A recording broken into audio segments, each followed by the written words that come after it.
The first time my mother called my art studio a waste of space, I was 16. Today, 18 years later, she's doing it again, but this time with a purpose that makes my stomach turn. I'm Valerie, and this studio has been my sanctuary for the past 5 years.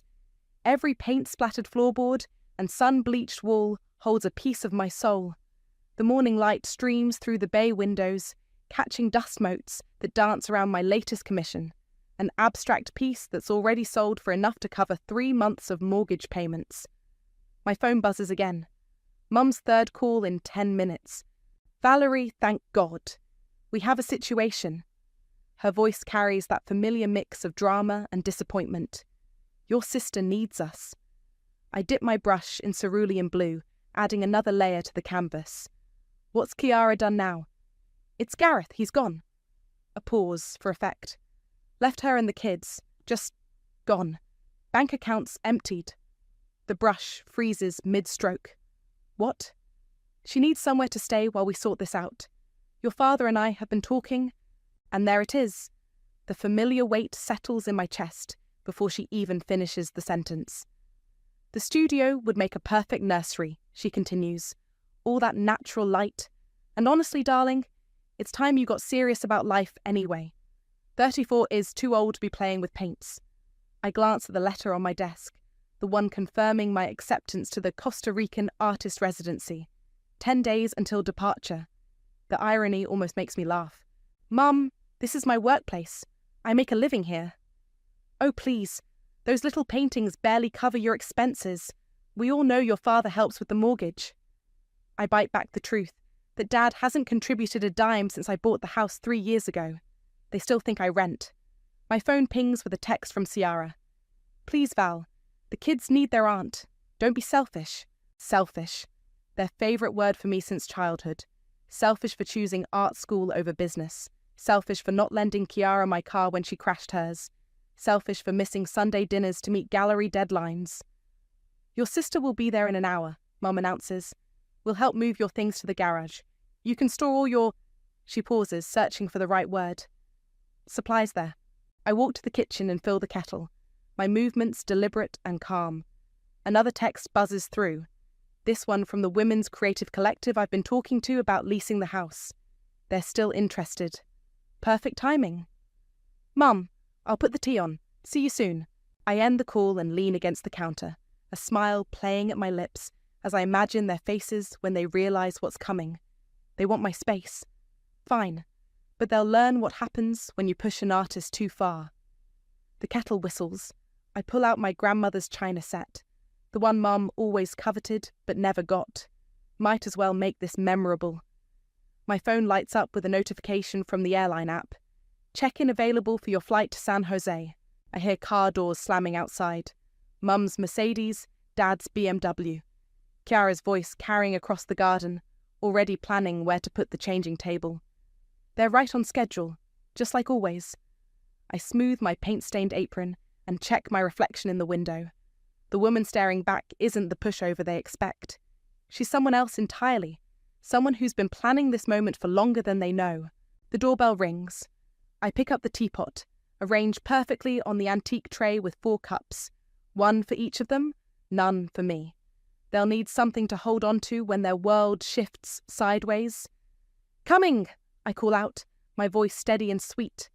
Let them think I'm the same compliant Valerie, ready to sacrifice everything for family harmony. Let them measure my walls and rearrange my life in their heads. I have 10 days to show them exactly how wrong they've been about me all along. The door opens to their expectant faces. Mum's barely concealed satisfaction, Dad's practiced concern, Ciara's designer sunglasses hiding what I'm sure are tactical tears. They file in like they own the place, already reaching for the tea I've prepared.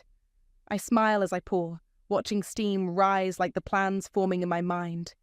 So, I say, tell me everything.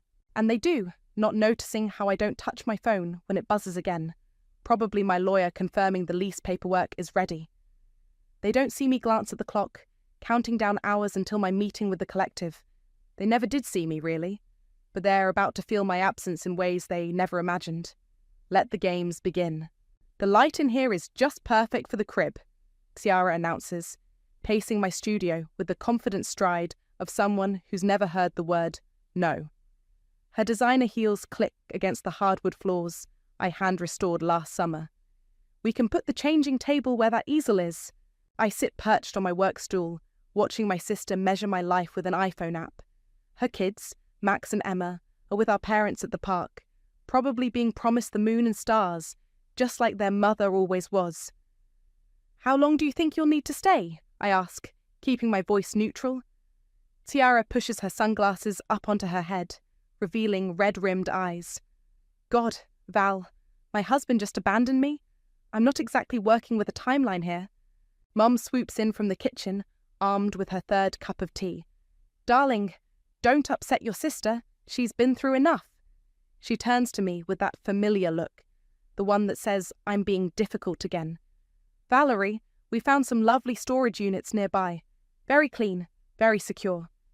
I think of the acceptance letter in my desk drawer, of the lease agreement waiting in my email, of the carefully orchestrated exit strategy I've been piecing together for months. "Actually," I say, "I have some shows coming up, commissions to finish." "Shows?" Mum scoffs. "You mean those little coffee shop displays?" "The Hartley Gallery, actually." I don't mention it's one of the most prestigious contemporary art spaces in the city. They wouldn't care anyway. "Oh, please," Tiara interjects, pulling open my supply drawers without asking. "You can paint in the garage. It's not like you're Picasso." A memory flashes. Tiara ripping up my sketchbook in high school because I wouldn't let her copy my homework. Mum making me apologise for making a fuss about it. My phone buzzes. A text from Dad. "Called your landlord. He's willing to discuss early lease termination." I almost laugh out loud. They still think I rent this place. Never bothered to ask how I actually bought it 3 years ago. Never questioned where my coffee shop money really went. "I need to make some calls," I say, standing up. "Work stuff? Now?" Mum's voice rises an octave. "We're trying to help your sister. It'll just take a minute." I step into my bedroom, closing the door on their protests. I dial Caitlin, my former professor and current mentor. "They're here," I whisper, moving in like they own the place. "Lease papers are ready," she replies. "The collective can move in next week. You're sure about this?" Through the door, I hear Kiara.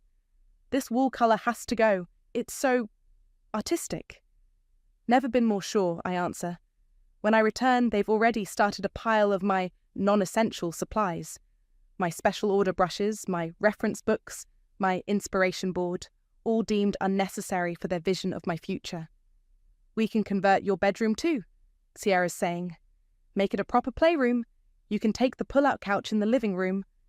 "Absolutely not." The words come out sharper than intended. Mum's head snaps up. "Valerie, your sister needs—" "My sister needs therapy," I cut in, immediately regretting the outburst. "Not yet. Not time yet." Ciara's face crumples right on cue. Mum rushes to comfort her while Dad appears in the doorway, frowning.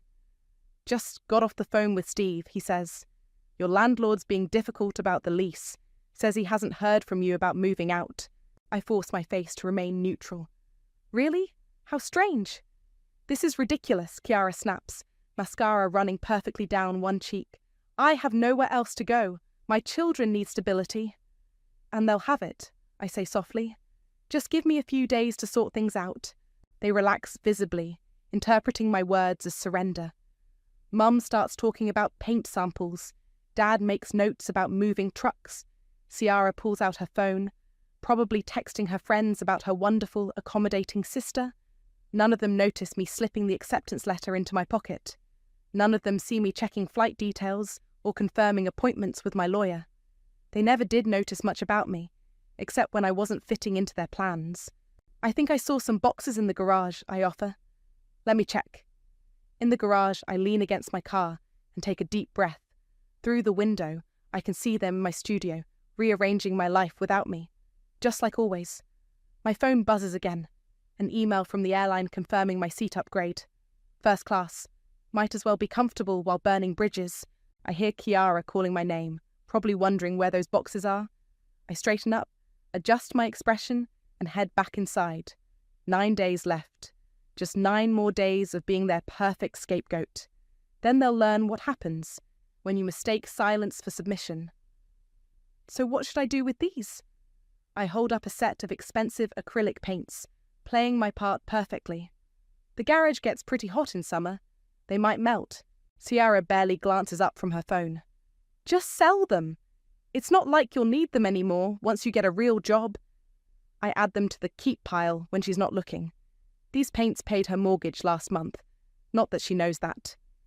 The anonymous transfer I'd arranged after Gareth left had kept her afloat, but she probably thought it was from one of her countless rich friends. Speaking of jobs, Mom chimes in, sorting through my canvases like they're yard sale items. Your father knows someone at his firm looking for a receptionist. I nod, pretending to consider it while texting Caitlin under the table. Meeting still on for 3? Confirmed. Bringing contracts plus keys for collective, she replies. Val, are you even listening? Ciara snaps. We're trying to help you build an actual future here. Sorry, just checking gallery details. I pause, then add innocently. By the way, how much is Gareth sending for child support? The room goes silent. Ciara's face flushes. That's none of your business, Mum interjects quickly. Just trying to help plan the budget, I say, voice dripping honey.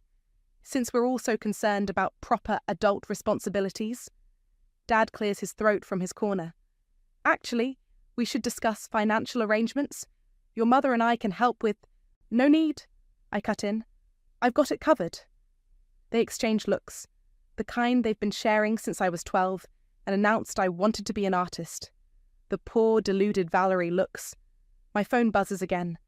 A text from an unknown number. We need to talk. About Ciara.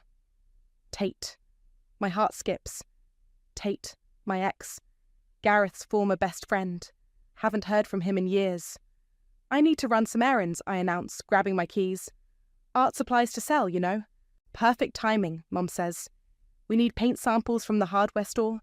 I'm thinking pale yellow for the nursery walls. I'm already halfway to the door. Make a list. I'll check prices. The drive to Caitlin's gallery takes 15 minutes. I spend every one of them imagining my family's faces when they realise what's coming. Caitlin greets me with a knowing smile and a stack of papers. The collective is thrilled, she says, spreading out the lease agreement. 12 months starting next week. They'll take good care of the place. And my art? Safe storage in our climate-controlled warehouse until you're back from Costa Rica. She pauses. Are you sure about this, Val? It's a nuclear option. I think about this morning. Ciara measuring my studio windows for curtains, Mum planning to paint over my murals, Dad making calls about proper jobs. They've never seen me, I say, signing the papers. Time to show them what that costs. Caitlin hands me a coffee. Your latest piece sold, by the way. The blue abstract. Buyer paid double asking price. I smile, thinking of Mum's dismissive little paintings comment. The price would cover Ciara's rent for 6 months. Not that I'll be helping with that anymore. My phone lights up. Tate again. It's about what really happened with Gareth and us. Ciara knew things she never told you. Of course she did. My perfect sister, always managing everyone's stories but her own. I should get back, I tell Caitlin. They'll wonder where I am. Here? She hands me a set of keys. For the collective, don't forget to introduce yourself to your new tenants. I drive home slowly, stopping for paint samples I'll never use. Through the studio windows, I can see Ciara and Mom rearranging my furniture, planning their takeover of my space. Inside, they've made more piles. Donate. Trash. Maybe keep. Years of my work, sorted by people who never understood it. Oh good, you're back, Mum says. We need to discuss the timeline for moving your things out. Ciara's lease ends next week and... Actually, I interrupt. I made a list of things I need to sort through first. Give me a few days? Ciara rolls her eyes. Seriously? The kids need... Just a few days, I repeat softly, to do it properly. They relent, probably thinking I'm finally accepting their plan. Mum looks relieved.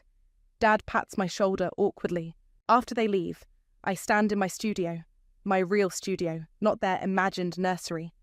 Evening light paints the walls gold, catching the edges of half-packed boxes and bubble-wrapped paintings. My phone buzzes one last time. Tate, coffee tomorrow? You deserve to know the truth. I text back a time and place, then start wrapping my grandmother's china. They'll miss these cups when I'm gone. 7 days left. The countdown continues. Tate hasn't changed much in 5 years. Same leather jacket, same way of running his hand through his hair when he's nervous. He's already at our usual table at Riverside Coffee when I arrive. "You look good, Val," he says, standing awkwardly. "Success suits you?" Let's skip the small talk. I sit down, not removing my jacket. "What do you know about Gareth?" He sighs, pushing a coffee toward me. "He's been cheating on Ciara for years, since before the kids. And your sister knew, the whole time." The coffee suddenly tastes bitter. She knew? She needed his money, his status. Played the perfect wife while he played around. He leans forward. "But that's not why I called you." A barista passes by, giving us space to process the weight of his words. "Remember why we broke up?" he asks. "You said you needed space, that we wanted different things." The memory still stings, even after all these years. "Ciara told me you were cheating on me, said she caught you with some gallery owner." His hands clench around his cup. "I believed her because, well, she's Ciara. She's always been the honest one, right?" The world tilts sideways. "What?" "Found out last month she'd done the same thing to Gareth's previous girlfriend. It's her pattern. Eliminate threats, maintain control." He pulls out his phone, shows me old texts from Ciara. "She was scared you'd get serious about art. Move away. Leave her without her backup plan." Backup plan. You, the responsible one, the one who'd take care of her when everything fell apart. He pauses. "Like now." My hands are shaking. "She ruined us to keep me available for her eventual breakdown." "Val, there's more." He slides an envelope across the table. "Gareth didn't empty the accounts. Ciara did. She's been moving money for months, preparing for this. Playing victim is her specialty." I think of my anonymous transfers to her account, of my parents rushing to her rescue, of my studio being sacrificed for her convenience. Why tell me now? Because she's doing it again. I heard her on the phone yesterday, telling your parents she's planning to stay permanently, that she'll help you see reason about giving up art. He reaches for my hand, but I pull back. "You need to know what you're dealing with." My phone buzzes. "Mum, picked up more paint samples. Thinking of remodelling your bathroom too. Ciara needs a proper vanity." I have to go. I stand up abruptly. "Thank you for telling me." "Val, wait." Tate follows me outside. "What are you going to do?" I think of my packed suitcase, of the lease agreement, of the life I've built that they're so eager to dismantle. "Nothing," I say. "I'm not going to do anything." He looks confused. "They're taking everything from you." "No." I smile, thinking of the keys in my pocket. They just think they are. Back home, Ciara's car is in my driveway.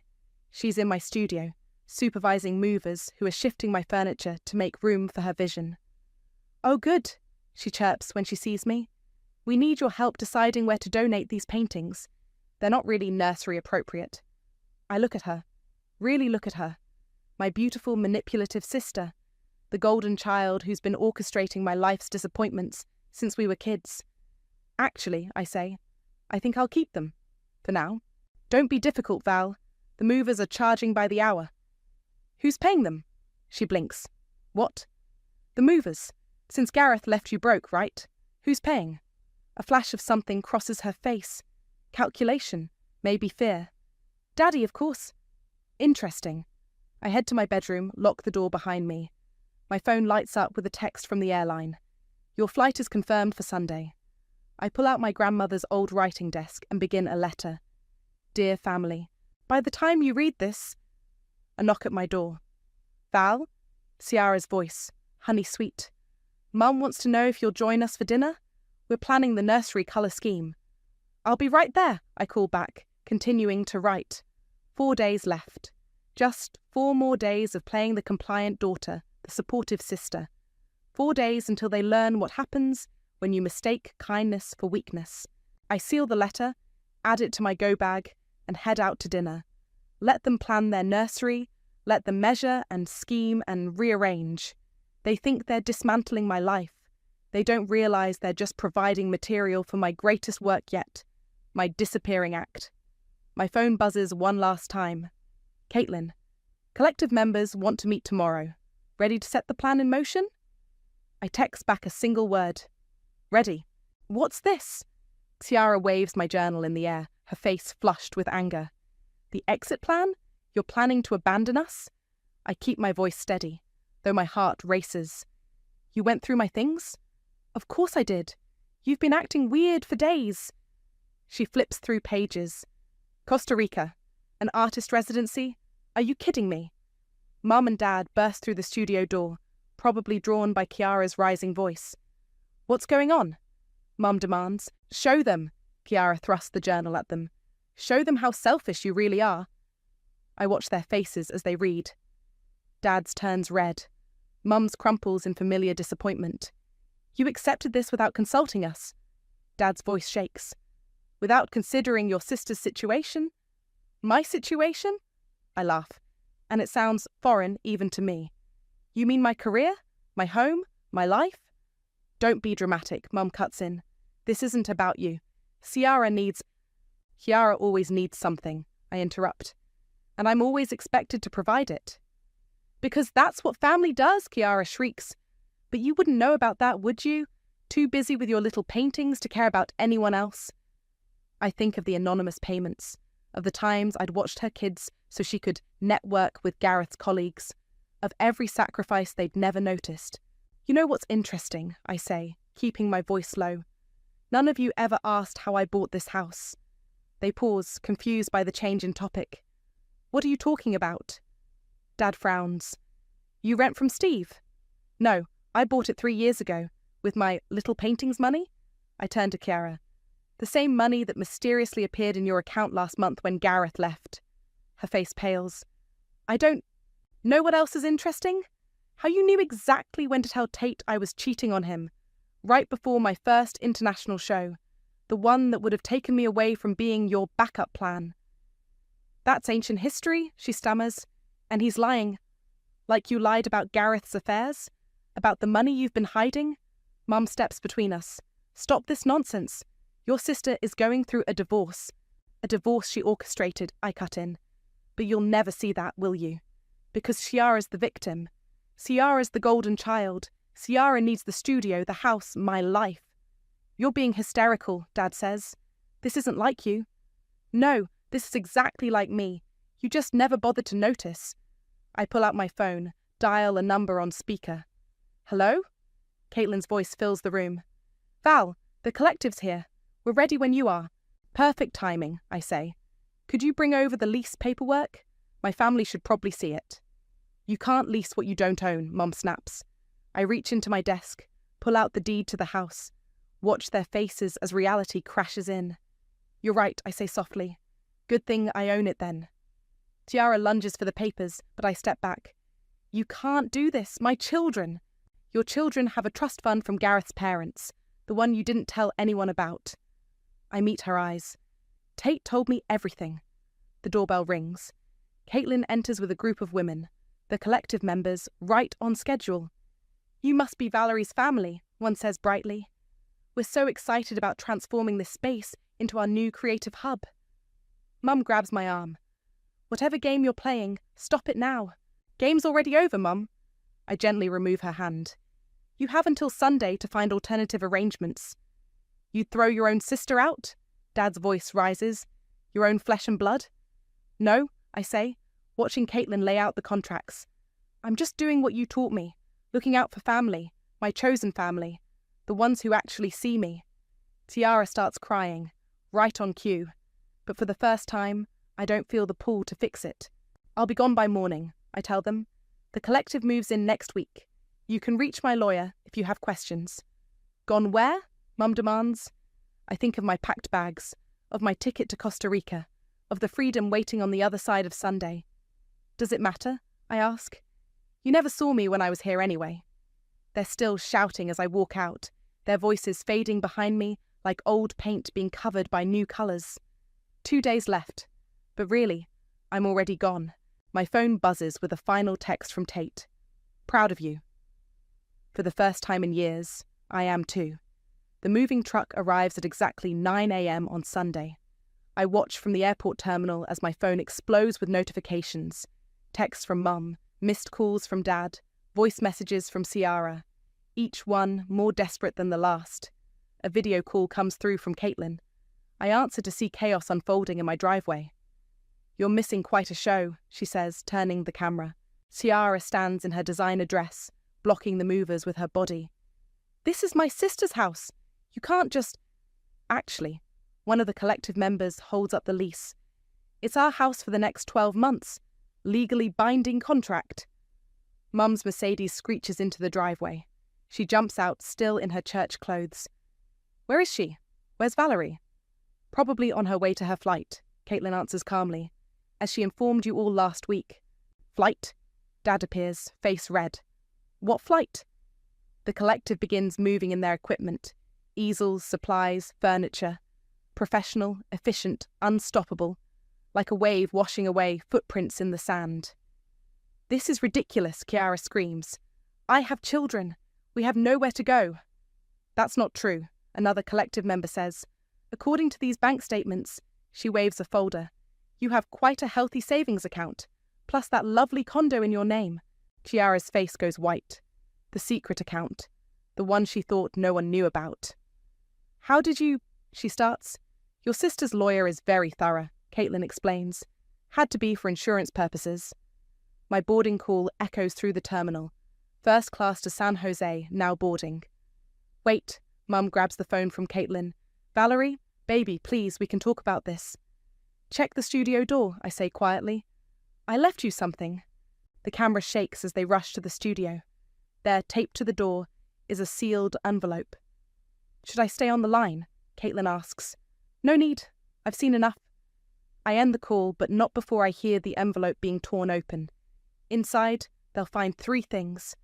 First, a copy of the lease agreement, legally binding and ironclad. Second, a photo of me at the airport, smiling and free. Third, a letter that begins, "Dear family, you wanted my space. Congratulations. Now you have nothing." My phone buzzes continuously as I board the plane. I scroll through the messages before switching to airplane mode. "Mum, please come home. We can fix this." "Dad, this is completely unacceptable behaviour." Ciara, "You vindictive bitch. You've ruined everything." The last one makes me smile. Coming from her, it's almost a compliment. A final text from Caitlin. "They're still here. Your mum's crying.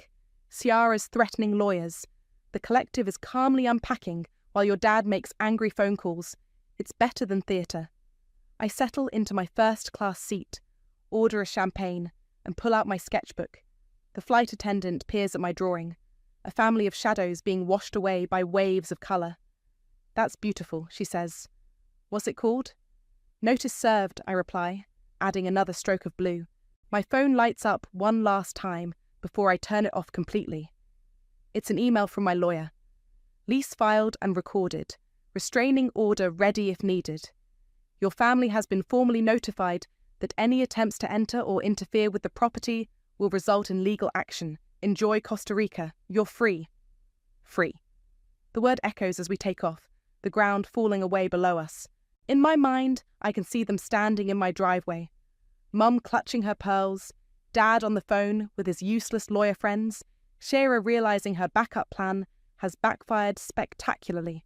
The collective will transform my studio into something new, something vibrant, something that has nothing to do with nurseries or family obligations or golden children who take and take and take. I order another champagne, raise it in a silent toast to the clouds outside my window, to Ciara, who thought she could claim my space like she claimed everything else, to my parents, who'll have to find a new scapegoat for their golden child's disasters, to the artist they never saw, finally painting her masterpiece in disappearing ink. The plane levels out above the clouds. Below, my family is learning what happens when you push too far, take too much, see too little.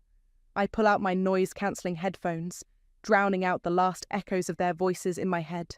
Let them rage. Let them threaten. Let them finally feel what it's like to be invisible. I've got a new canvas waiting in Costa Rica, and this time, I'm the only one holding the brush. "You turned your trauma into pure gold," Desiree says, studying my latest piece. The Costa Rican sun streams through the studio windows, catching the metallic elements in my work. This is going to be the centerpiece of the show. 3 months have passed since I left my family standing in that driveway. 3 months of peace, creativity, and healing in this tropical artist haven. The gallery director wants to know the title, she continues, snapping photos for the exhibition catalogue.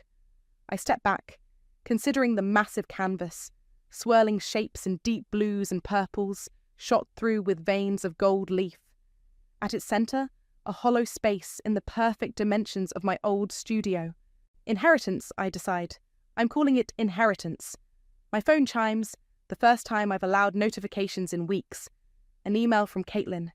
You might want to see this. Your sister's meltdown has gone viral. Attached is a link to a local news website.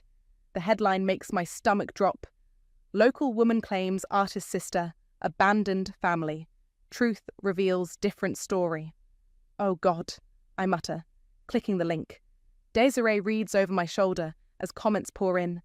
Wait, the abandoned sister had a secret condo and savings account while crying homeless? Who tries to steal their siblings' house and business? Found the golden child's Instagram. Years of bragging about wealth while her sister was actually paying her bills anonymously? The parents are just as bad. Who sides with a lying manipulator over their other kid? I scroll through hundreds of similar comments, my hands shaking. Looks like your sister tried to play victim on social media, Desiree observes.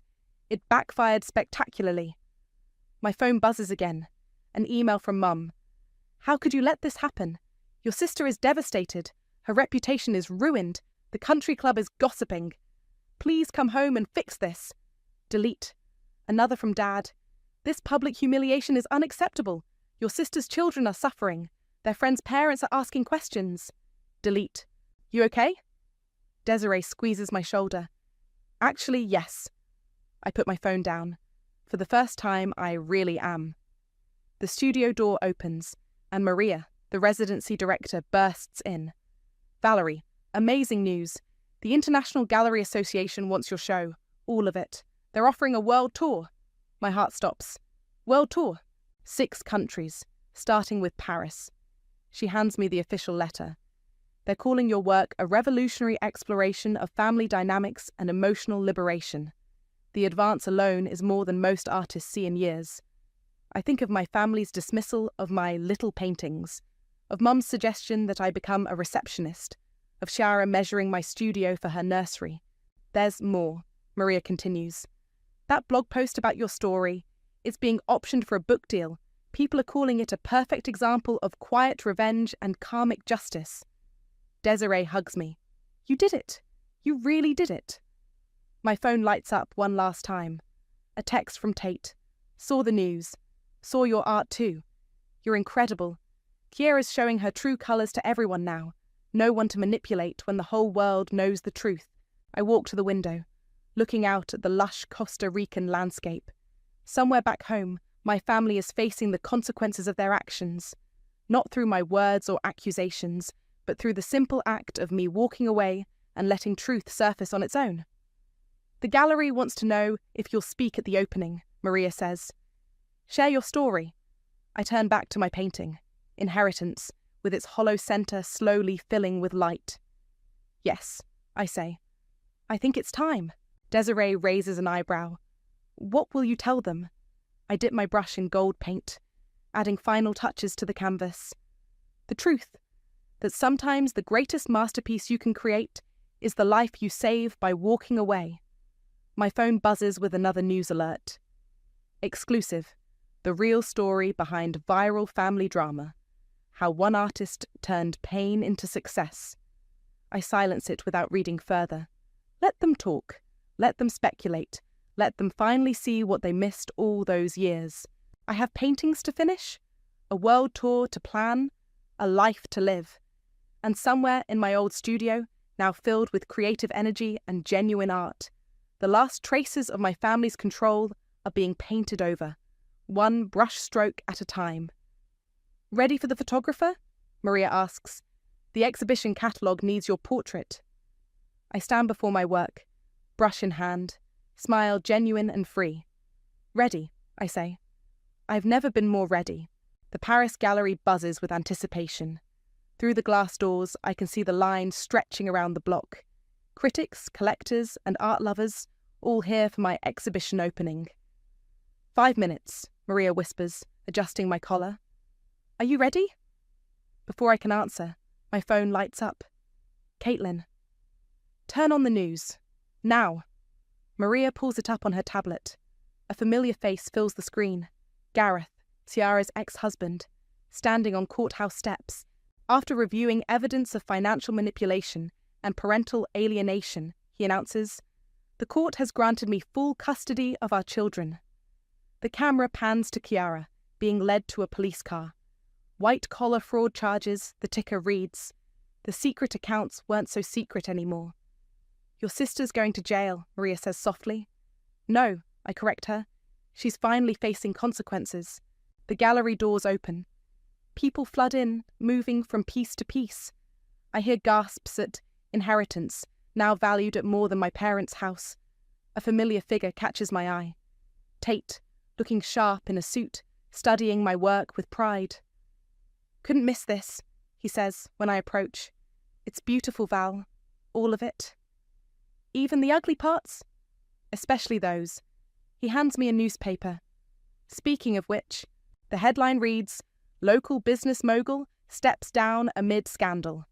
Below, a photo of my father leaving his office, head down. The fraud investigation into Ciara revealed some creative accounting at his firm, Tate explains. He's been covering up her schemes for years. The gallery director signals. Time for my speech. I take the podium, facing the crowd of eager faces. Cameras flash. Critics lean forward. People ask why I paint hollow spaces, I begin.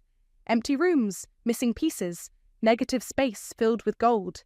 They ask what I'm trying to say. Movement at the back catches my eye.